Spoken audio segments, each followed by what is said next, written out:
Welcome in, everyone, to Let's Talk Utes.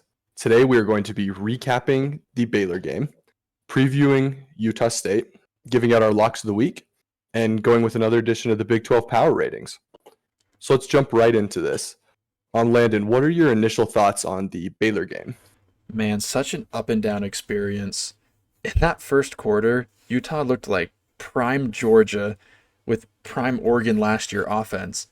And then we just went back to the previous year Utah of the Bryson Barnes offense. It was just so much like, it was such whiplash. It was just such a weird watch. Yeah, I'm totally with you. I was actually at this game and just absolutely the difference between the first and second half was shocking. Both obviously with team performance, but the stadium vibe and shift as soon as Cam went down, the whole stadium just completely deflated. And we'll talk about it more later in the podcast, but overall just a very up and down performance. It was quite disappointing watching the offense game plan in the second half. It was like we went back in time. Watching the first half with Cam and everything that we were doing, it was spectacular. It was wonderful to watch. Some of the best energy I felt for a Utah game in a long time. We looked outstanding, dominant. Nobody could touch us. And then, obviously, like Connor said, the Cam injury took the life out of everyone. Yeah, like you guys are saying, it was definitely a pretty big mixed bag. There was really high moments and there was really low moments. Obviously, Utah jumps out to that huge lead, 17-0 in the first quarter. I think that, some of the swing plays really went in Utah's favor. The momentum was cooking on their side. And then, like Connor said, the whole stadium just deflated when Rising went down. From that first quarter, what sticks out to you guys is kind of, the key play that got things going? I think that the defensive line play proved that they're legit. That was one of the better defensive overall and defensive line performances I've ever seen, and that instilled a lot of confidence in me going forward.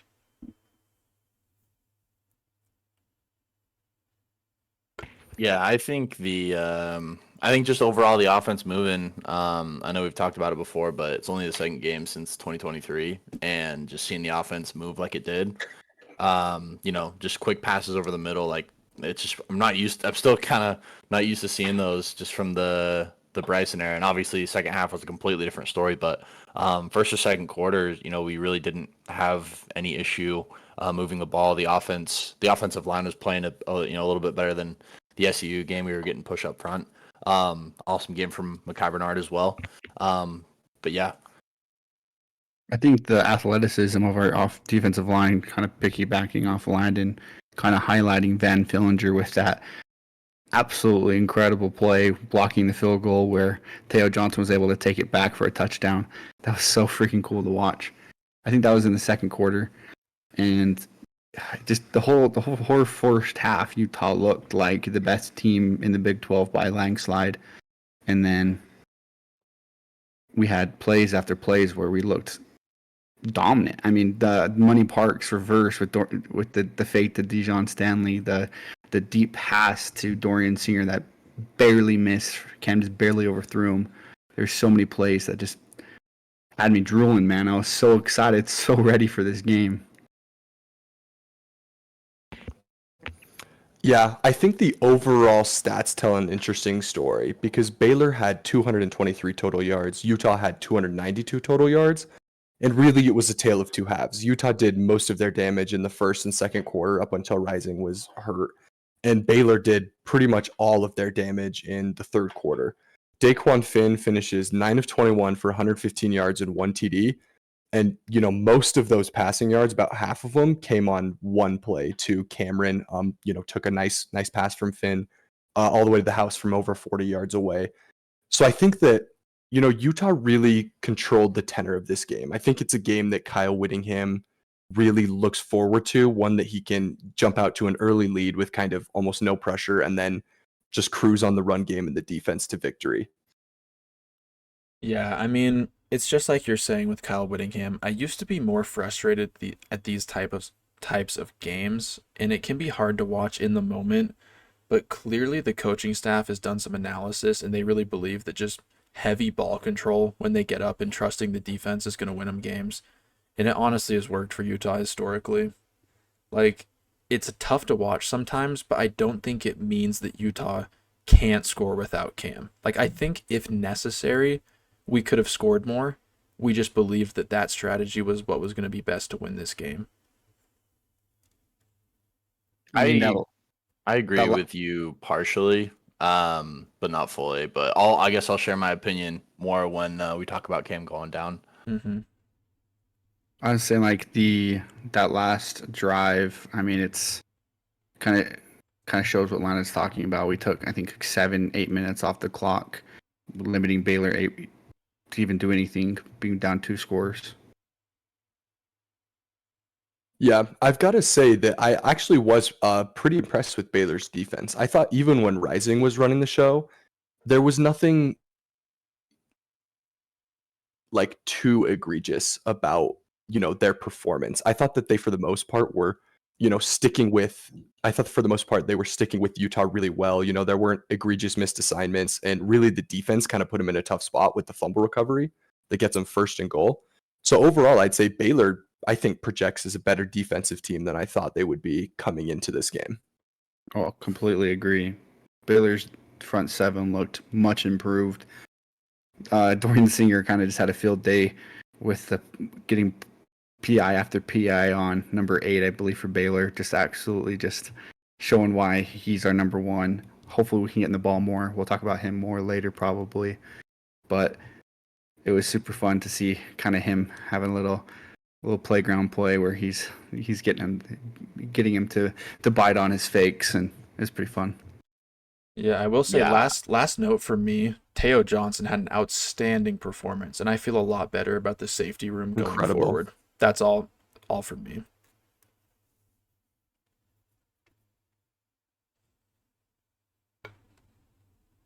Any other think thoughts, Connor? I thought Connor Um, had something to say. Nothing really. I will just say it was kind of interesting. The Baylor defense did. They were placed in a lot of tough spots, especially in that first half. Like the returned field goal. I mean, that's college football for you. Like there's nothing you could really do about that. I mean, that's just kind of unfortunate. The fumble, like you said, set the Utes up deep in Baylor territory. Not a whole ton you can do about that either. With the trickery, the Money Parks to duty fake pitch. Like those are plays that are just kind of can't do much about if you're Baylor. Obviously, you don't want to see 23 points scored on you in the first half, but yeah, I agree with you, Tanner. I think overall the Baylor defense did what they were supposed to do. I just think the offense was definitely the side of the ball that lacked in production for Baylor. Mm-hmm. Yeah. And I'm not even really sure that like Daquan Finn himself was at fault. Like what more could he really have done? Like he simply didn't have time to throw down the field. And like there was no receivers open. It's like it's almost Yeah. more of like a schematic and just talent issue For sure. than like I think like a total like just terrible performance. Yeah. No, totally with you. Yeah. I have seen some Baylor fans, being like, "Oh my gosh, like how did we not try the backup QB? How did we not switch things up?" And it's like, this is very likely the best defense that they're going to play this year. It's more than likely an aberration. And like, I think most of the stuff they were trying to do will work a lot better in future weeks. Agreed. Like looking at the performance, Finn almost threw a pick on like very short and limited passes. If they had tried to air it out, like say they throw Finn 50 times, would he have thrown like 3 or 4 interceptions? Like that will lose the game for you. Yeah, definitely. I think their strategy kept They them in simply the just game more didn't than have the anything. personnel to like Mhm. score on Utah. Yeah. Okay. Should we move on to the next slide? The elephant in the room. We've been kind of talking about Yeah. the Cam Rising injury. Can Utah even win without him this year? Yeah, if you guys, I actually would like to hear your guys' thoughts on this really quick. Do you guys think that hit on Cam was dirty, or do you guys think that was in like the normal realm of play, or just what are your guys' opinions on that? I think that you got Completely it. dirty for sure, 1,000,000 Mm-hmm. percent. I was sitting, um, I was sitting kind of towards. I was on like the northwest side of the stadium, and they replayed it from that angle on the big jumbotron. And on TV, I don't know what angles they showed, but initially, if you're looking from behind the shoulder of the defender's perspective, I think you could see, oh, he was just trying to play. He was trying to knock him out of bounds. He already made contact in the field of play. It was just a follow through, not a dirty play.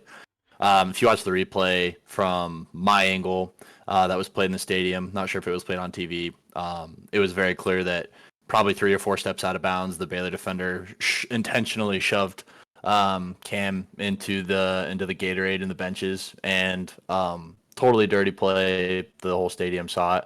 And I think somebody was mentioning on TV that like how the Baylor staff had everything so close to the sideline, like all their tables and benches and Gatorades and stuff. So yeah, overall, just I think it was very, very dirty, very intentional. I'm sitting like, Yeah, I I'm not. totally agree with you, Connor.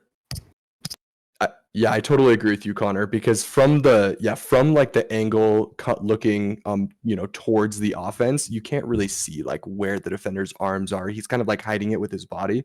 But Mm-hmm. if you go from the back angle behind the offense, you can clearly see that like 3 steps out of bounds, he extends his arm and like shoves Cam into that. And it's like I think it was a clearly dirty play, and I frankly have no idea how it wasn't a penalty. It was absolutely shocking. There was no flag thrown on that play. The idea that they were looking at intentional grounding over unsportsmanlike conduct was absolutely crazy to me. And kind of talking about Connor with the Gatorade stuff there. What were they doing? Like, I don't think the Baylor staff was intentionally putting it right there so Cam Rising can get hit and get injured and taken out of the game. But the idea that you have it so close to the sideline is insane. There's a wall there for a reason. You put it all the way to the wall, you have no issues. That situation wouldn't have happened. Yeah, Cam would have got hit. He would have been rolling on the ground. Cam gets up, smiling, happy, shakes it off, and probably goes and dominates this drive like he did against USC with that big hit in the Pac-12 championship game 2 years ago. That's what Cam does. When Cam gets injured and his finger gets dislocated and cut because you have a Baylor player pushing him out of bounds an extra 5-10 yards with a big huge Gatorade and cooler right there, it's like of course something's gonna happen.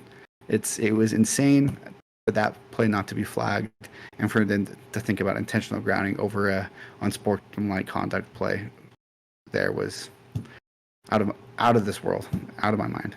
Yeah, I was pissed off. I can't lie. Like, it's not like Cam was taking some huge risk. He was literally running out of bounds behind the line of scrimmage and trying to get the ball out. Like, he did everything right, and the guy just like, aggressively played way out of bounds and pushed him into this cooler. It's just the type of unfortunate play that just makes you, I don't know, it's just upsetting as a fan, where it's like, really? That's how he got injured? Like, it wasn't on a quarterback run. He wasn't trying to do anything.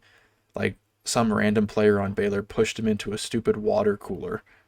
That's one thing that I do want to bring up is I saw people like on social media like saying, "Oh, Cam should try to be, he needs to protect himself better." First of all, it's football. Like he's a quarterback. Like and I had this thought this weekend, like is there any other team in college football that has these thoughts constantly about their quarterback? No. Like like Nico Mever, however you say his name, quarterback for Tennessee, random team I just popped in my head. Like you're not having like obviously you don't want your quarterback getting drilled at play after play, but if he has to run for a first down, like that's part of football. Mm-hmm. The like Utah fan, you can't like. I mean, sure you can cringe, but you can't get mad at Cam for trying to do what's best for the team. It's football. At the end of the day, if he gets injured, he's injured. But it wasn't even his fault for getting injured. Like Yes. that was just a dirty play. So like like it's I don't know. That's something I just wanted to mention because I saw it a lot over the weekend. Yeah, so getting on to kind of the main question here, can Utah win without Cam Rising? And obviously we have a stat comparison here. Whittingham has said, if Cam can't go versus Utah State, Isaac Wilson is the backup. He's had, I think, pretty large separation during fall camp from the other 2 QBs competing for that spot. So I think there's really no debate about who the guy is if Cam Rising goes down. And so my answer to can Utah win without Cam Rising is yes. I mean, versus a tougher schedule last year, they won 8 games without being able to throw. And so I think they can still do it.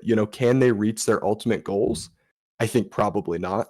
But can they win like at a decent clip? Like I think they can. The defense is that good, in my opinion. Mm-hmm.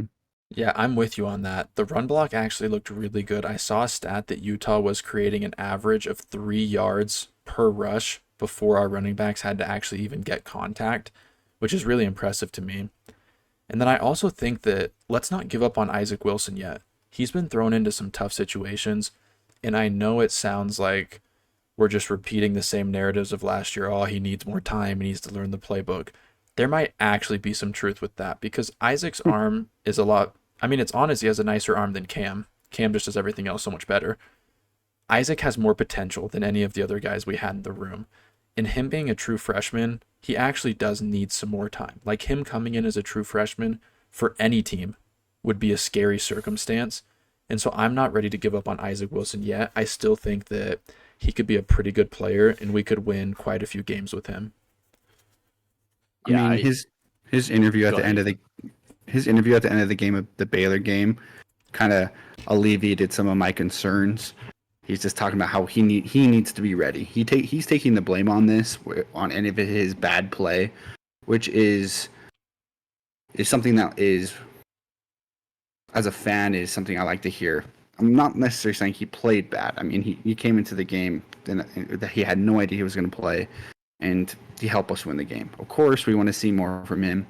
But when they give him the reins and let him do what he does best, his talents show. He has an electric arm.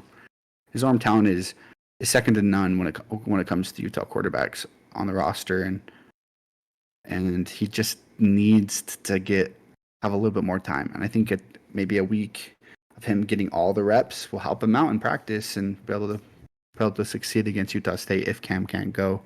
I think Utah will know that probably pretty soon, and they won't play the will he won't he situation like they did last year and have an issue just like that.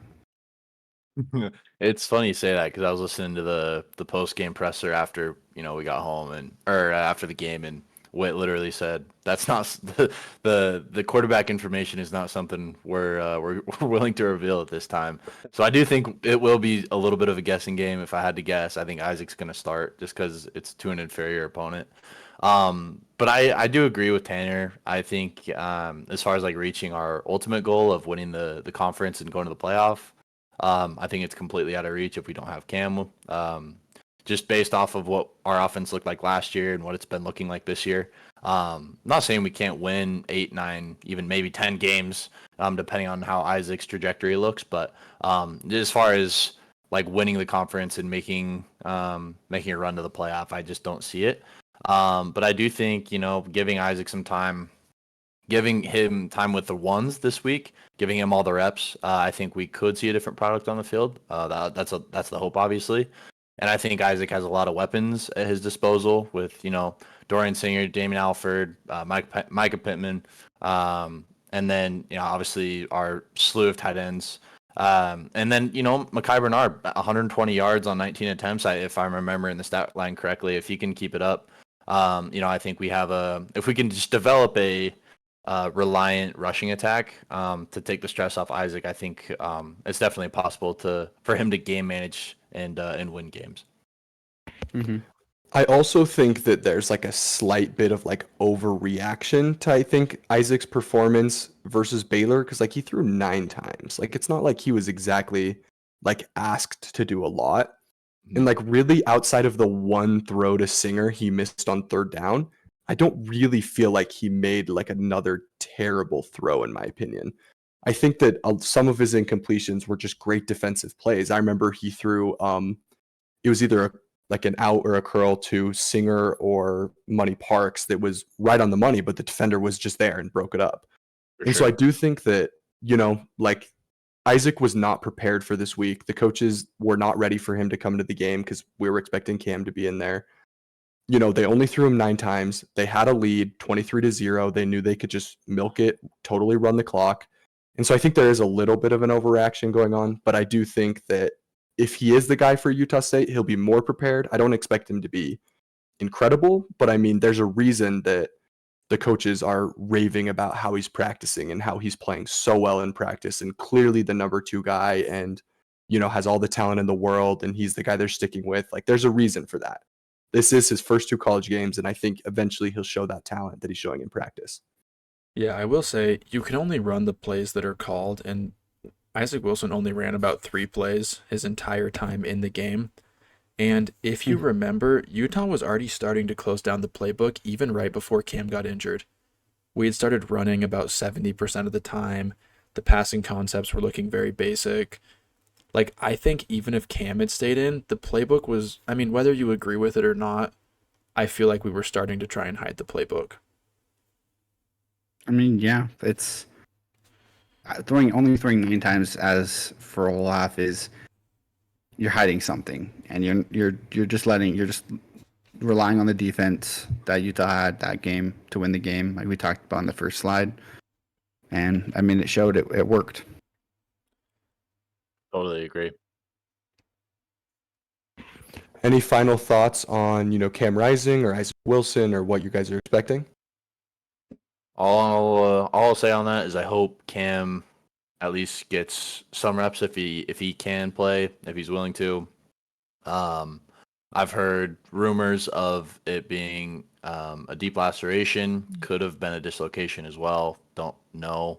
But hopefully, we have arguably our biggest game of the season the next week. Mhm. And my hope would be that Cam at least gets to sling the ball around a little bit, maybe half a quarter, just to get him.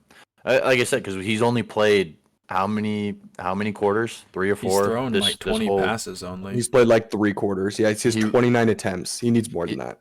He really doesn't have the attempts under his belt for me to feel. I mean, he's obviously looked great. His QBR is amazing. Obviously, no picks thrown, 7 touchdowns is incredible efficiency. But for me to feel comfortable and for him to feel comfortable, I would prefer him to get just some more reps under his belt. Let's move on to preview Utah State now. Utah State's opening games, they won 36-14 against the Robert Morris Colonels. And then they lost 48-0 at USC, who USC is obviously a really excellent team. Landon, what are your initial thoughts about, Utah State in this game coming up in week 3? The first thing that sticks out to me is the rushing yards. I know that's low-hanging fruit, but 35 carries, 7.2 yards per rush. That's a defense that's getting gashed. I think that's something that's going to be especially important to Utah, with Cam Rising likely not playing. And I think that's something that bodes really well for the Utes.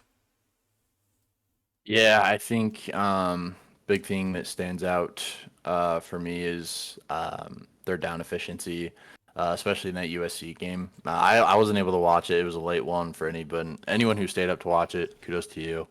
I think I caught maybe the first quarter and then crashed. But yeah, 2 of 11 on third down, 0-2 for fourths. I mean, USC's defense has greatly improved. If you watched the game against LSU last week, and obviously if you're aware, Danton Lynn's the new defensive coordinator, replacing Alex Grinch from the horrendous last year that USC had.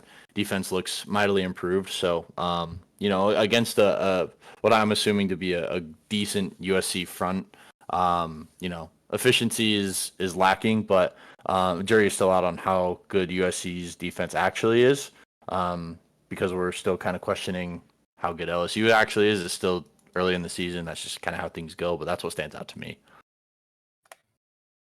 I mean, we got a familiar face, most likely starting for Utah State, and Bryson Barnes. Utah fans are all too familiar with him. Obviously, transferring from Utah with a crazy, interesting year last year as our starting quarterback for the most part of the year. It was such an interesting thing with him. Watching him versus Robert Morris for that. I think he only played like the second half. I don't even know if he played the full second half. I'm not very sure. Wasn't really tuning into that game. He looked okay. And then watching anything about that USC game, that voodoo magic against USC for Bryson Barnes definitely wasn't there, and he did not pull out the win out of a magic hat for that Utah team against Utah State like he did last year with the Utes. So I'm intrigued to see how Morgan Scally and the Utah coaching staff goes at Bryson Barnes. They showed a lot of respect to him last year. We'll see if they have that same respect this game. Yeah, I think that, Utah State is not very good this year. They lost their head coach, obviously, a few months ago to kind of a scandal. They lost a ton of players in the portal. As a G5 team, it's really hard to keep talent nowadays. I think that they're, the second easiest team we play behind SUU, and I don't think their talent is all that different from SUU overall if you look at it. Um, I think that the rushing stats are easily what sticks out. 3.8 yards per rush for Utah State to 7.2 for USC. I expect Utah to have a heavy dose of rush on Saturday, and I think that is kind of just going to dominate them. I'm not sure that they really have the personnel up front to be able to create pressure on Utah's offensive line to kind of dissuade them from running. And so I think that's going to be, the Utah game plan going in. Yeah, my kind of final thoughts on this. I do think Utah's defense is going to be a massive problem for them. I still believe the Utah's defense is better than USC, and USC shut them out. I could see something similar for Utah. I don't see them scoring over 10 points, truthfully. Yeah, you guys will see this in my lock for the week later, but I think this front seven's gonna be pissed off at Bryce. So I do think that we will have a very dominant front seven as far as the defense goes. Pretty confident in that. I love it. Move on, I think. Yeah, let's move on to the keys of the game. So keys to the game. For the Utes, it is dominate the line of scrimmage, get key players involved, and clean up special teams play. Let's just start off on the Utah side here. What of those points sticks out to you, Landon? Yeah, I'll just start with the first one, which is dominate the line of scrimmage. It's always something you need to watch out for. Like, I could not believe my eyes yesterday when I watched South Florida actually dominate the line of scrimmage against Alabama. It's not a given, even against a team with less talent. So Utah just needs to show up, be ready to play, and come in with the intention to dominate. Yeah, that USF game was very shocking. That was insane. But yeah, it is a good reminder that it is college football. Anything can happen.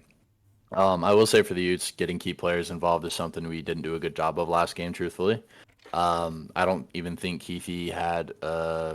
He didn't touch the ball. Dorian Singer only got a couple of attempts thrown his way. And with the amount of weapons that we have at our disposal, it really is a failure on both players and the staff for just not.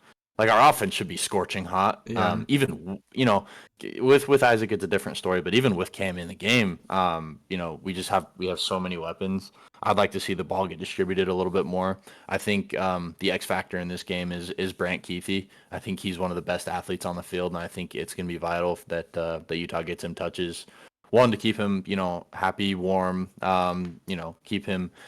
It's not pretty, but I need him to get hit so he can, get into season form and get used to it. He's only played, real reps in the SUU game. That would be my, my highlight as far as keys to the game go. Yeah, the big one for me is the getting key players involved. The one that Connor talked about. It's just, especially if Cam isn't going, the way to make it easy on Isaac Wilson is not to have him throwing to Dallin Bentley, not to have him throwing to Damian Alford, not to have him throw him to Micah Pittman. You got to throw it to Brant Keithy and Dorian Singer. Those are the two guys you got to get involved. Those are the two key players as far as the wide receiver room. And the people that, if you want to make his life easy, those are the guys to get the ball to.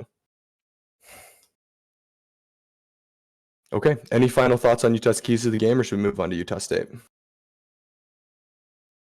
Ready for Utah State?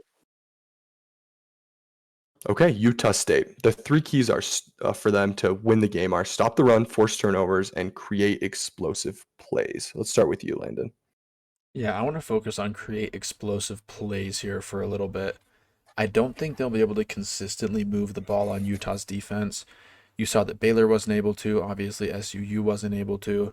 If they can really capitalize on maybe that one or two busted coverages they're going to get. Or maybe even an explosive play in the special teams. Punt return, kick return, punt block. Utah has been susceptible to those things before. And that's one of the only ways that I see them scoring enough to win this game. And that's why I think it's one of the big keys for them. Yeah, I totally agree. I think in the post game, I can't remember who it was. It might have been Junior Tafuna, but he basically said that against Baylor on that 50-yard touchdown that they had in the third quarter, basically Baylor called the perfect play, and Utah just had the perfect defense, and everything lined up just right for Baylor to run and for that 50-yard tutty. So opportunities like those for Utah State are going to be very big. They're not going to get a lot of them, so it's important that they capitalize on them. And then obviously, with the assumption that Isaac starts this game, forcing turnovers is going to be absolutely massive. Isaac has already thrown 2 interceptions this season, and I think playing in a hostile environment up at Utah State, it's going to be a sold-out game, a rivalry game, I guess you could say. It's going to be tensions are going to be higher. It's not an average game. Just because it's an away game and because it's weird in-state mojo, I do think this game could be a little bit more of a tougher situation for Isaac. And so getting in his head early, forcing turnovers, fumbles, or interceptions could make this game really interesting for Utah. And then we kind of talked about it a lot with USC. 7.2 yards per rush for USC against Utah State is just not acceptable. So Utah State has to stop the run against Utah, especially with Isaac Wilson most likely being quarterback. It sound like a broken record, but that's the key to this game, is getting to him and stopping Utah's probably number one choice of offense in running the ball. If Utah State can hold Utah to under, I would say like 4.5 yards per rush, the game's going to be a lot closer than the USC game, which is key for Utah State to win this game. Yeah, like Landon, I don't think that Utah State can consistently move the ball. It's exactly like we saw with Baylor. Really, the one touchdown that they scored was on an explosive play, an over 40-plus yard passing touchdown where the receiver kind of just outran the defense. I think Utah State is going to need a few of those plays to really keep this game close and to have a chance for the upset. Okay, let's move on to the game predictions, and we'll just go in order of how the predictions are listed. We can each do a little segment.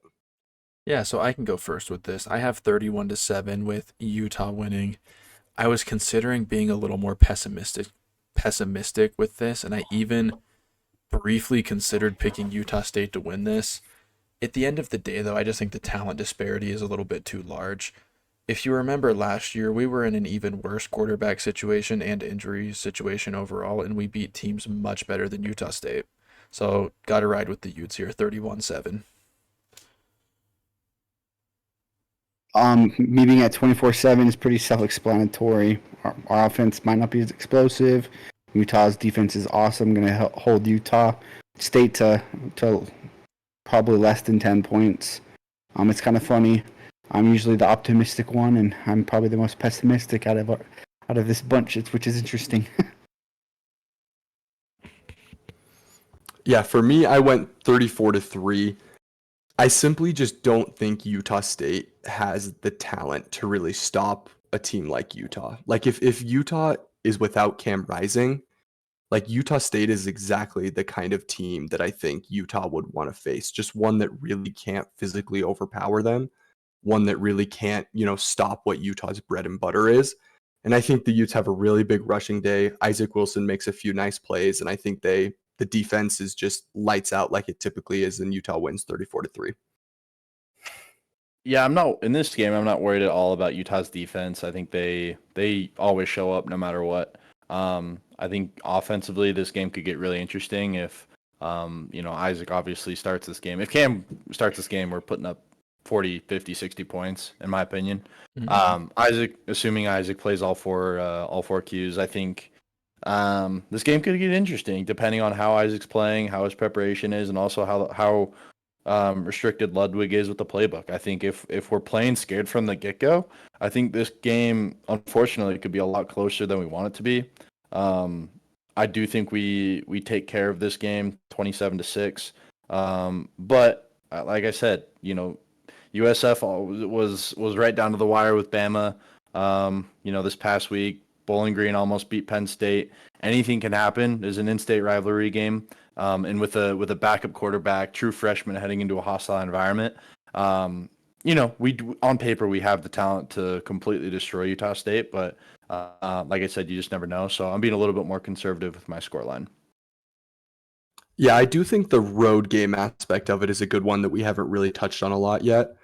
I do think that Utah, it may be 50-50 there as far as like Utah fans and Utah State fans, because Agree. Utah State doesn't typically pack the stadium, I wouldn't say. True. Okay, any final thoughts on the matchup with Utah State this week? I think most people are expecting it to be pretty comfortable. Okay, let's move on to the locks of the week then. Yeah. So, Ethan, do you want to give a recap of, the previous week? So last week we had Landon with Baylor under 14.5 points, and obviously he hit with them scoring 12. Me, Cam Rising under 8.5 incompletions. Truly disgusting. It did hit, unfortunately, in a way that I was not expecting. And then Tanner, obviously, over 1.5 wide receiver touchdowns did not hit. I will say, to kind of talk about this briefly, I do think Tanner's hits if Cam plays the whole game. I do think mine does not hit if Cam plays the whole game. So it's kind of the same thing. We're still 2 for 3. But my perfect record so far the week of this season on the over-unders hasn't wouldn't be the same if Cam didn't get injured. And vice versa for Tanner. Okay, let's move on to our picks for this week. Landon, do you want to explain yours? Yeah, so I'm going with Isaac Wilson, or just, if Cam does for some reason play, I have to ride with it, but less than 20 pass attempts.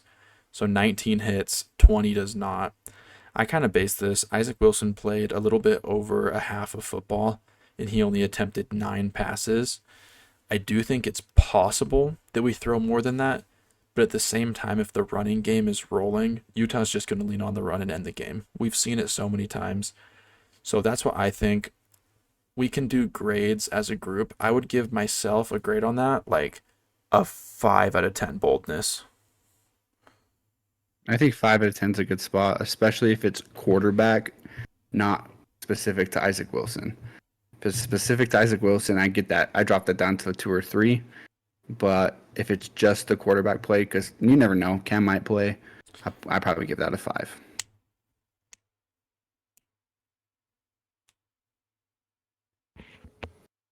Yeah, I think that I'll go a little bolder. I'll go a 6. I do think that 20 is not a huge bar to clear, especially if Utah's defense is really cooking and Utah gets the ball for quite a few drives. I think that 20, like, one really big throwing quarter, or having to play catch up if Utah State suddenly jumps out to a lead, I think that could go. So I'll go 7 on that. Yeah, I gotta go with Landon. I think 4 or 5's probably good. I think Ludwig's not going to want to open the playbook at all. We saw literally all last year with Bryson Barnes and how conservative he wanted to play. I think it's clear Isaac has more talent than Bryson Barnes. It's just a matter of how much Ludwig wants to open the playbook. And with a backup freshman QB against an inferior opponent, I just don't think we're going to see a lot of passing yards. For my over or my lock this week, I have Dijon Stanley over 100 all-purpose yards. I just feel like he's going to, with his speed and how electric he is, he's going to be a pretty high focal point in this offense, especially with the lack of athleticism on the defensive side of the ball for Utah State. And I feel like he's going to have a really good game. Just to kind of go over, I think he's going to have probably like 65 rushing yards, 45 to 40 passing yards. Not passing yards, receiving yards. Love passing yards. That'd be kind of fun. Yeah, I would give this probably an 8 on boldness. Not because I don't think it's possible, but there's just so many weapons to go around, and I I mean, all purpose, I guess. I'll drop it down to like a 7 actually, just because I do think he could be getting some running back reps. I think Micah Bernard's kind of the guy. Wood announced it post game, but yeah, we just have so much ball distribution to go around. I think over 100 yards could be a reach, but I definitely could see it happening. Yeah, I'm actually going to go an 8 on that. It did feel like his role actually fell off when Isaac Wilson came in rather than the other way around, which I found interesting. I just think that Jalen Glover is going to get involved this week, I think. Bernard, of course, has kind of established himself as RB1. Mike Mitchell's injury apparently is not serious enough where he should be able to play. So I think it's decently bold. That's an 8. For me, I'm higher. I think this is the boldest prediction that there's been so far. I'm going to go 9 out of 10. As far as like, all the weeks we've done this, I think this is the boldest one. I'm going to go 9 out of 10 because I think that what the coaches have said is Dijon Stanley has certain sets of plays that are in his playbook. They're not really using him as a normal running back. I just don't think they're going to burn those plays the week before Oklahoma State. And so I honestly wouldn't be surprised if we really didn't see very much of Stanley at all. And so for me, this is a 9 out of 10. This is very bold to me. Had to go bold. I was sick and tired of having easy locks, especially that 8.5 last week. That's actually a pretty hard lock, but it somehow hit. I could see the future. Yeah. Okay, my lock of the week is Utah State under 7.5 points. I just don't think they have the offensive talent outside of their one wide receiver Royals to be able to, really stress Utah's defense a lot. I think Utah has shown it's extremely solid in the front seven. And if they can't run the ball, I don't think Bryson Barnes can beat you with his arm. I mean, Utah fans know that. So under 7.5 to me, I think that I feel pretty good about that one. Yeah, I could go either way. I think that's probably like probably a 3 out of 10 for me on the boldness scale. If Baylor struggled to get over 12 points, I think Utah State's a very, very much inferior team to that. I think our defense will show up in a big way. Yeah, I'd probably throw that at like a 3. Yeah, I mean, 7.5 is such a low total, but I honestly feel like that's a 4. We didn't even have Tonavasa last week, who arguably was our best defensive tackle. And then what do you know? It's what we've been saying this entire year. Peppa and Vamahi and Junior Tafuna had great games. So I just think it's going to be hard for Utah State to really put points on the board. I see them getting a field goal maybe. I mean, USC did shut them out last week. Bryson at QB. I think this is like a 4. With the 7.5 points, it's like a 2. Drop that down to like 6.5. It's like, ooh, that's interesting. With 7.5, I think keeping them under 2 touchdowns or 10 points is definitely likely. I 2 out of 10. I think it's all but a certainty. It's my lock of the week. Yeah, and then for mine, Utah fans, if you were pissed off watching the offense just completely stall out on every single drive last year, just imagine, you're Logan Fano or Junior Tafuna standing on the sideline.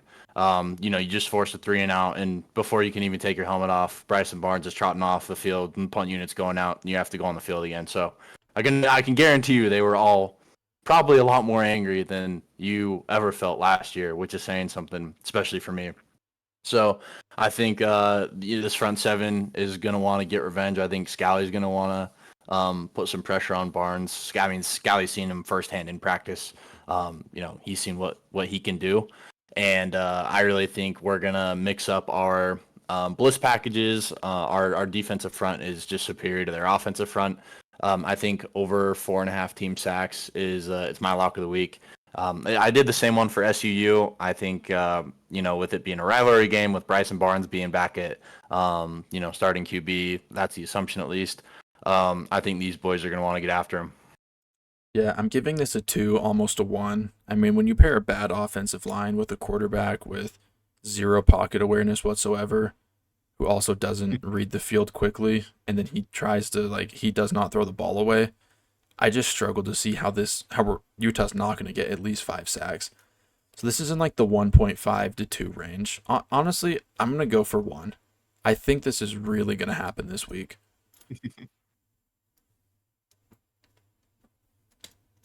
I give it a 3, just because it doesn't fit my narrative that Tanner's was the lock of the week. And then also, I just feel like the Utah coaching staff, for some reason, has way too much respect for that man.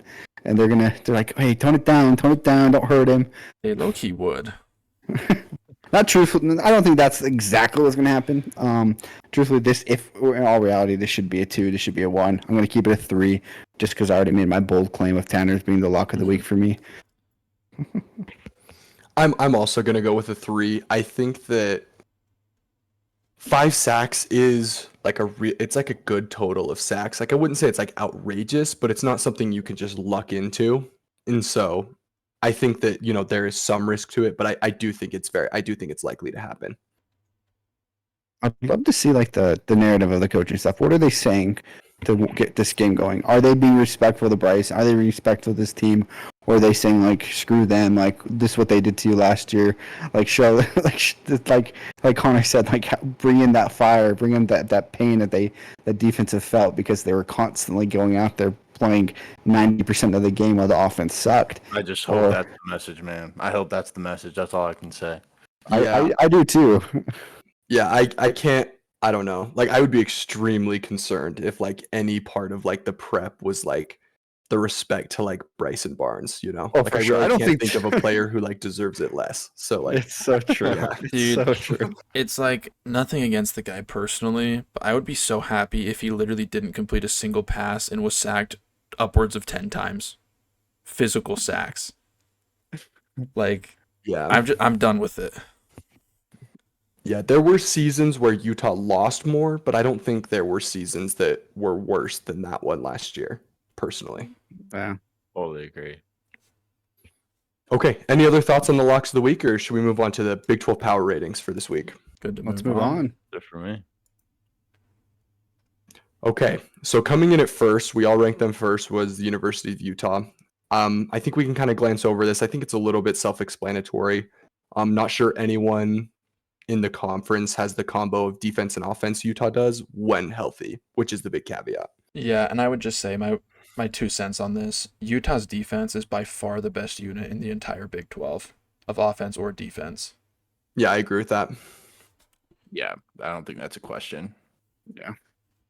Okay, let's move on to UCF. UCF was the clear number 2, which was, kind of surprising to me a little bit. The highest rank was number 2 and the lowest rank was number 3.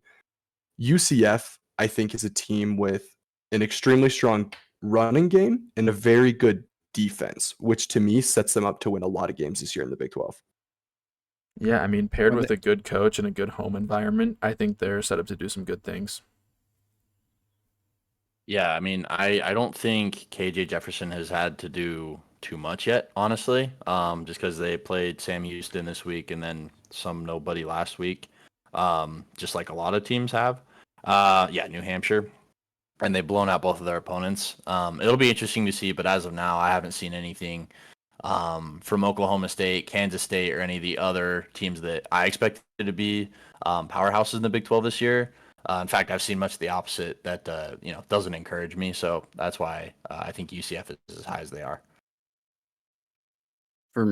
I will just kind of touch off. I think I was the only person that did rank him 3. My only reasoning is the concern about KJ Jefferson.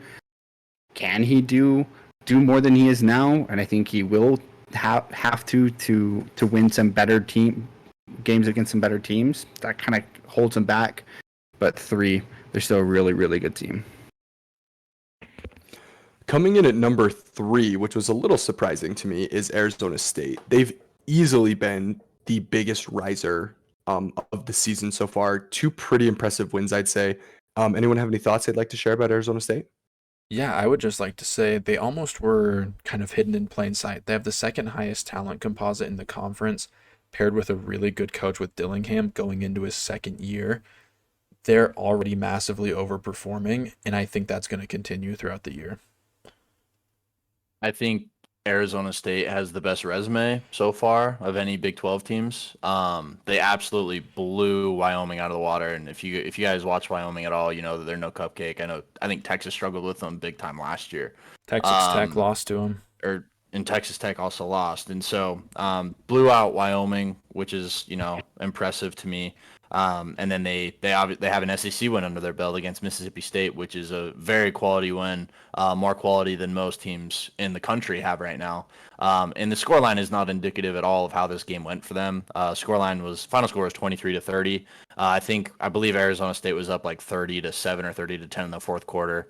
And then 30-3 30 actually. to 3. 30-3 Yeah, at one point. it was a Yeah. blowout. yeah. So I think Kenny Dillingham has completely turned this program around earlier than we all anticipated. I don't think Mississippi State is good this year, but it still is an SEC team. It was good to see the Arizona State Stadium packed to the brim, and I'm really excited to see what they can do this year. With an awesome coach and one of the funnest people to watch in college football in Scatterview, it's hard not to rank them high. They're so much fun to watch. I had them at 4. They're a good team. They're a good team so far. I kind of want to talk about these next two teams kind of almost together, Kansas State and Oklahoma State. Kansas State was at Tulane, squeaked out a win by 7 points, and Oklahoma State was at home versus Arkansas and went to double overtime and ended up winning in double overtime. Both scares this week. Both, I think, have really talented players, but also really obvious roster holes. And so I think that's like what stops them from being, right behind Utah in these rankings is those obvious holes that are on both rosters. Yeah, Avery Johnson didn't impress me a lot in the Kansas State game. His passing game just hasn't developed as some people would like to see it. He still seems pretty one-dimensional. He just kind of looks young out there. Yeah, I agree with that take. And as far as the Oklahoma State game goes, Ollie Gordon, 17 carries for 49 yards and a touchdown. Not great efficiency at all. I wasn't able to watch this one. I was actually heading up to Rice Eccles to watch the Utah game. So I don't know if he, any injuries or anything, or what the game plan with him was. But that stat line alone doesn't impress me at all. And Alan Bowman with an interception, 27 for 48, efficiency not amazing. I'm a little like they're like Tanner said, there's obvious holes in the rosters, and I just have to see more, especially against Arkansas. I guess could be good this season, but against assumably, I don't even know if that's a word. I'm assuming that these two teams that they played were inferior. I would have to say it is a little concerning that they struggled so hard, especially at home. That's probably my biggest takeaway for that game. Is how much they struggled and how bad their defense looked at home against a team like Arkansas. I mean, it's a different team, but that team lost to BYU last year. That's concerning. We all know Jaquindon Jackson as Utah fans as well, like transferring from Utah.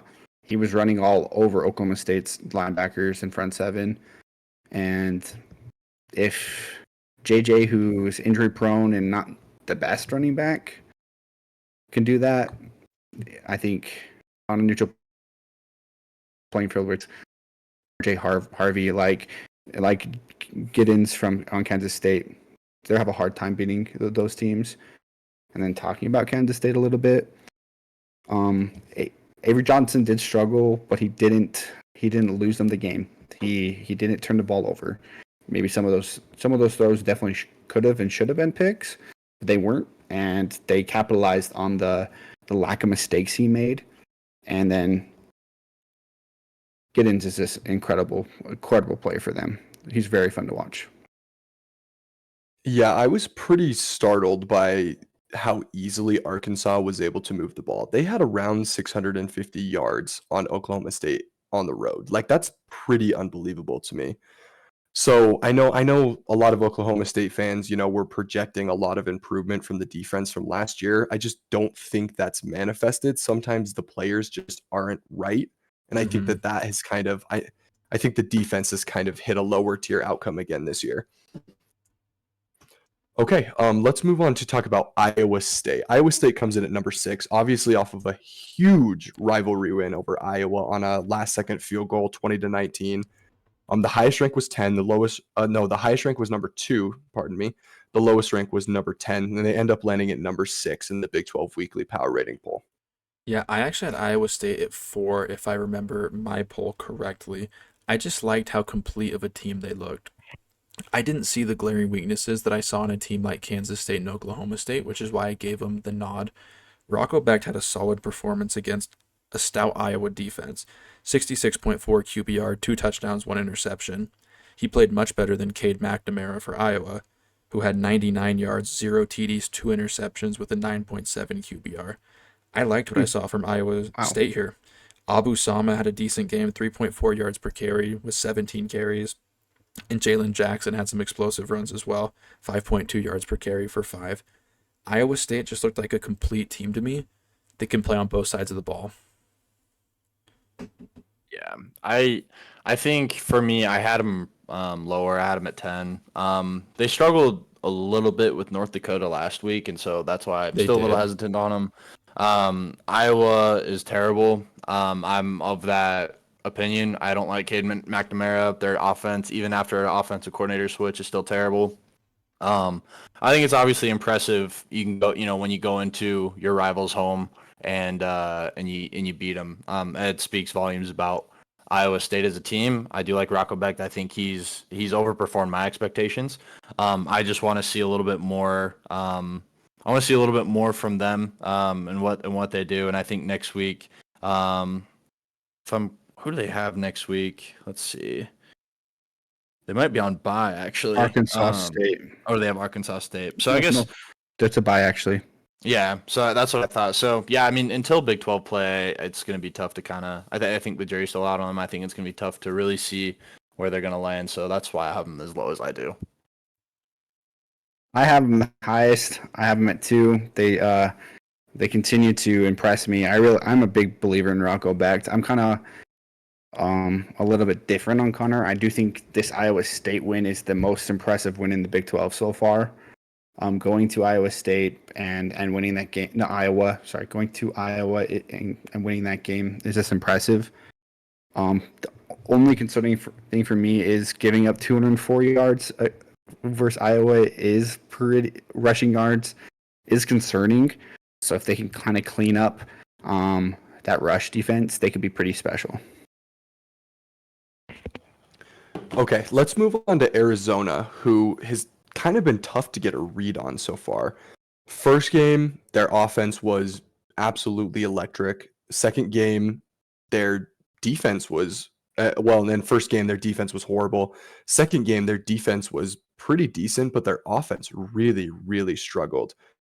To me, I do think that their new coach Brent Brennan is a step down from Jed Fish, and I do think that that's kind of what we're seeing is the coaching adjustment kind of playing out in real time.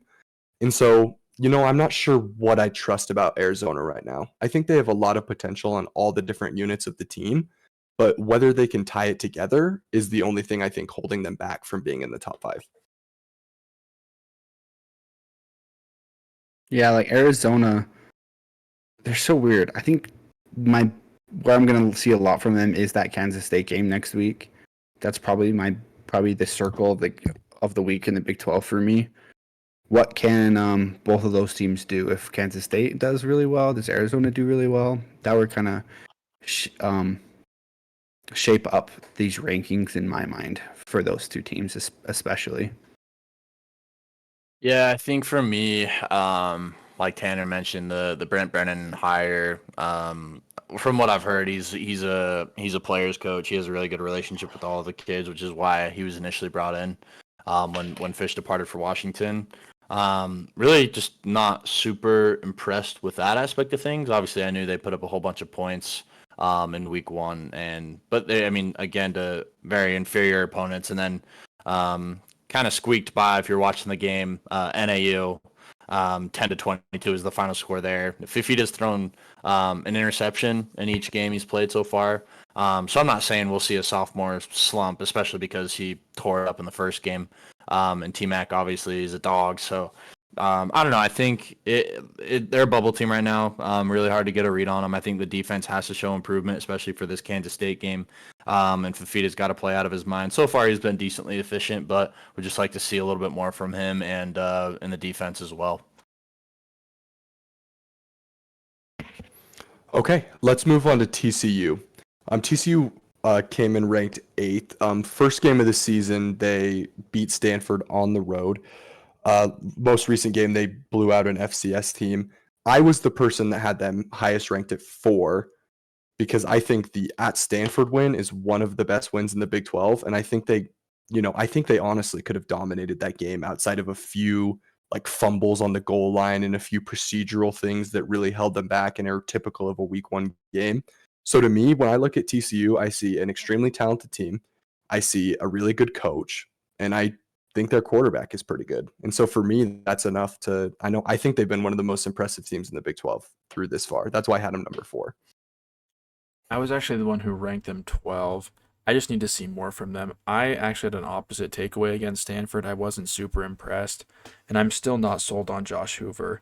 I'm not sure he's a good player. He had a great game against Long Island, but last year he was pretty underwhelming statistically, and I just need to see a little bit more, but they could be someone who rises quite a bit for me. They're the team that I want to rank higher. I keep wanting to rank them higher. I just need to see a little bit more. Yeah, I pretty much share the same opinion. Hoover had a very efficient game against Long Island, 2025, almost 300 yards for 2 touchdowns. But I just I guess I might be a little bit jaded from the Pac-12 days, but Stanford hasn't been good since like 2017, Yes. 2018, and which I don't like Troy Taylor as their head coach. I mean, he wasn't good, very good last year. These last couple of years, it's just been a little rough. So that close win doesn't necessarily impress me very much.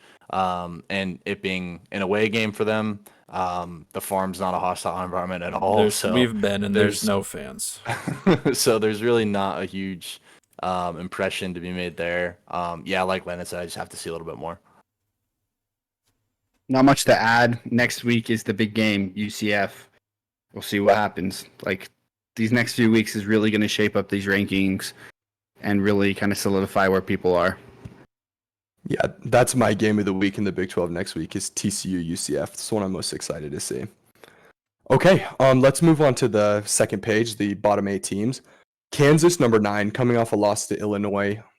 There wasn't really much dispute in our rankings. Highest rank was 8, lowest rank was 10, so it's all really close. Kind of discouraging from Jalen Daniels. I don't think there's really much to say besides the fact that, they got beat by a team they shouldn't have gotten beat by. Yeah, I saw an interesting statistic. I didn't know this, but he's actually never beaten a ranked team. That shakes my confidence in him quite a bit. I did not know that. Yeah, he's never beaten a ranked team. These guys, Kansas is my biggest dropper this week. I had them at 2 last week, and then I dropped them, I believe, all the way down to 9, so kind of where they fell. They just didn't look very good against Illinois. I mean, Illinois is one of those bottom, middle of the road Big Ten teams for the last however long the Big Ten's been around. I've never really been super impressed with an Illinois team, and losing to them forgive me, I can't remember exactly. Were they at home or were they at Illinois? They're at Illinois, so you got a little bit of leeway there. Road games are always difficult, but still, Jalen Daniels, it didn't impress me. But they do have one of the best running backs in the Big 12 in Devin Neal. If he can stay healthy and he can produce like he does, they can be good. I just hope that Jaden Daniels can continue to look better than he did last week.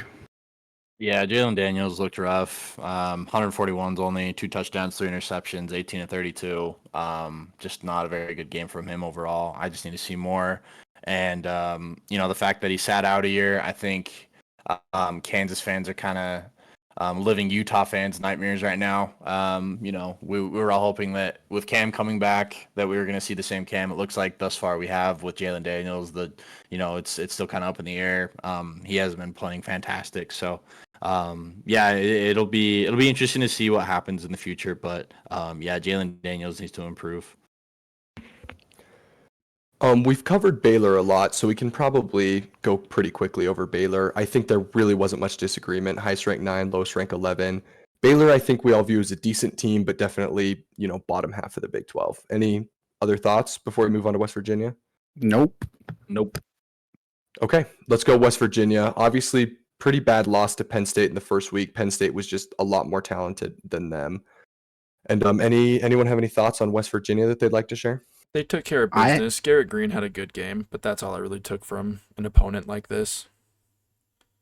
I had them ranked lowest out of us, I think, or at least I had them at 12.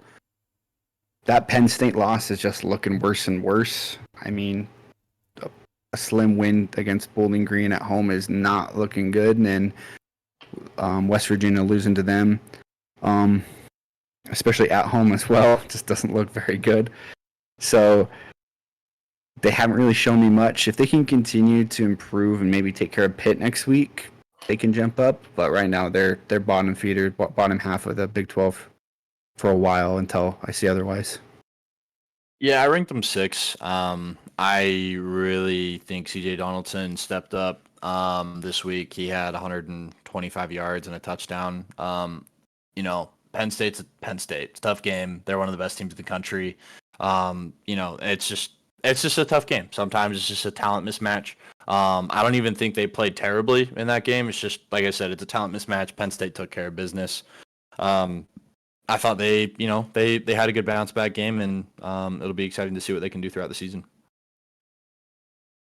Okay. Let's talk about Colorado. Also ranked, no one really had them that high. I think that the consensus after kind of a bad loss to Nebraska is that they're very similar to last year. Obviously elite talent at the skill positions, but really just no depth and no line of scrimmage play. Yeah, I think I want to highlight something. I don't think there's anything else to really talk about that was different from last year. I think they are pretty much the same team. I know they tried to completely restructure their offensive line. That obviously didn't happen. But with like 2.5 minutes left in the game, Shadur Sanders just walked off into the locker room. I think that team culture is in the complete gutter right now. And unless something changes, I don't think Colorado is going to go bowling. And I think that there's going to be a lot of questions asked about Dion. And I think Dion's I don't know if Dion has a lot of motivation to stay after Shadur and Jordan Travis and Shiloh, all move on. I think it'll be an interesting offseason for Colorado to say the least next, after it's all said and done. Yeah, that was crazy to me. Leaving with time left on the clock, I would be so mad if I'm his offensive line or his teammates. That was so frustrating. Just as a fan of college football in general, to see that he's one of the faces of the sport, him and his dad especially, and to do that kind of puts a damper on the quality of the game, especially with so many eyes on that Nebraska Colorado game. It kind of sucks. Okay, we can zoom through these bottom 4. Houston was ranked dead last week, but I think that we've seen that UNLV is legit, and that wasn't as bad of a loss as originally thought. And then they hung really tight with Oklahoma, so I think that they're a good team. Yeah, they're a good team that's had a tough opening schedule. Well, maybe not good, but they're an okay team that's had a tough opening schedule. Mm-hmm. Yeah, agreed. Okay. Any thought on Cincinnati kind of choking and blowing a huge lead to Pitt? Honestly, kind of expected that result. My expectations for Cincinnati this year were never high to begin with, so not all surprised at the result. We'll just have to. I'm really interested to see what they look like in Big 12 play. I know they weren't great last year. I think that'll be more or less the same this year. Okay, let's move on to BYU. I think they dropped a little bit because I think that was about as discouraging of a win as you possibly really could have seen. Like their offense couldn't get anything going for the majority of the game, and really SMU was, giving them every chance to blow out, and it didn't really work. It came down to, tight fourth quarter game. I don't think there's really much to be excited about from any side there. Agreed. Yeah, I don't think there's much to be said there. It's just kind of a disappointing performance, and I think BYU should be feeling a little uneasy about Big 12 play. I mean, coming from Utah fans, it's probably expected, but I don't know if it's more a testament how bad SMU is, that loss, other than BYU being okay. That SMU team is one of the worst teams I've ever seen, worst coach team in a while, and BYU just barely squeaked by. It was pretty bad to watch. Yeah, I don't think either side feels very good about that one. Okay, Texas Tech, this is the clear worst team in the Big 12. I don't really even think it's close with anybody. Their defense is just atrocious. Baron Morton, their quarterback, is also putrid. He's a terrible player. There's not a lot of good things going on at Texas Tech. They honestly should be 0-2 with a loss to, an FCS team. Yeah, I was stunned. Oh my gosh. I cannot tell you how stunned I was when I saw the line Texas Tech was favored by 2.5 traveling to Washington State. I thought that was ridiculous. I thought Washington State would be a 2-touchdown favorite. Yeah, I couldn't believe that when I saw it. That made no sense whatsoever to me. It just shows how bad they are that all of us put them at 16, especially over a winless Houston team. It's very interesting. Yeah, somehow Tech's resume is even worse than Houston. It's just crazy. Is. Yeah, there's really just not much going for them there. I don't think it's kind of bad coaching and bad talent meeting, I think. Okay, let's move on to the last slide, the Utah Utes question of the week. Thanks to Ethan for putting this together. How do you want to do this, Ethan? You can take over on this one. Yeah, I'll probably just it's a question to you guys. Can you just list the names of the 3 rivalry games that Utah has? Obviously, with Utah State this week, it would be kind of fun to see how many people know the names for these rivals. They'll have specific names. List them down in the comments, and then next week we'll reveal the answers, and we'll see how many people will get them right, and then we'll have another one for you next week. So please engage with this question. It'll be so cool to see. And let me know if maybe you guys have an awesome question for us, and maybe we can answer it, and it'll be kind of a fun little thing to see. So do you want us to answer this now or leave it in the comments for people to answer? I mean, it's up to you guys. I think it'd be kind of fun to see what our viewers, what they know these answers, and we can kind of talk about it next week. I think it'll be more fun as the week goes on. We'll have the answers. We can discuss those. Kind of a new thing I was thinking we can implement. Just kind of have a fun little thing. Go back and forth with our viewers. Okay. Anything else before we close out the podcast? Any final thoughts on this week or anything we've talked about?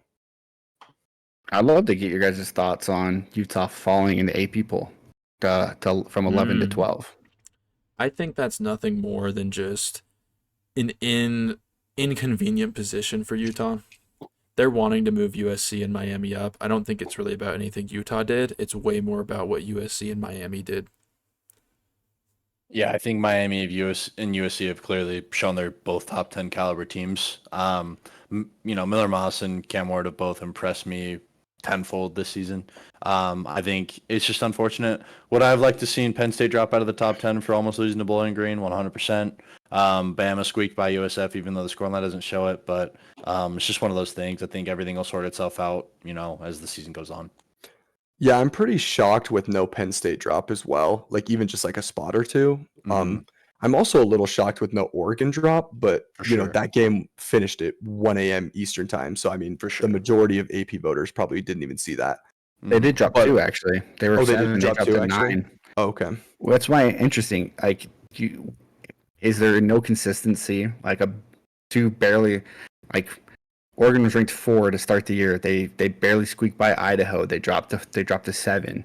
They barely squeaked by Boise State. They dropped to 9.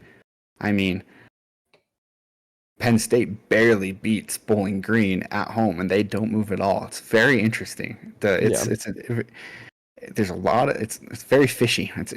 I always wanted to hear your guys' thoughts on that because there's a lot of weird things going on in the AP poll right now. Okay. Any other thoughts before we wrap this up? Sure.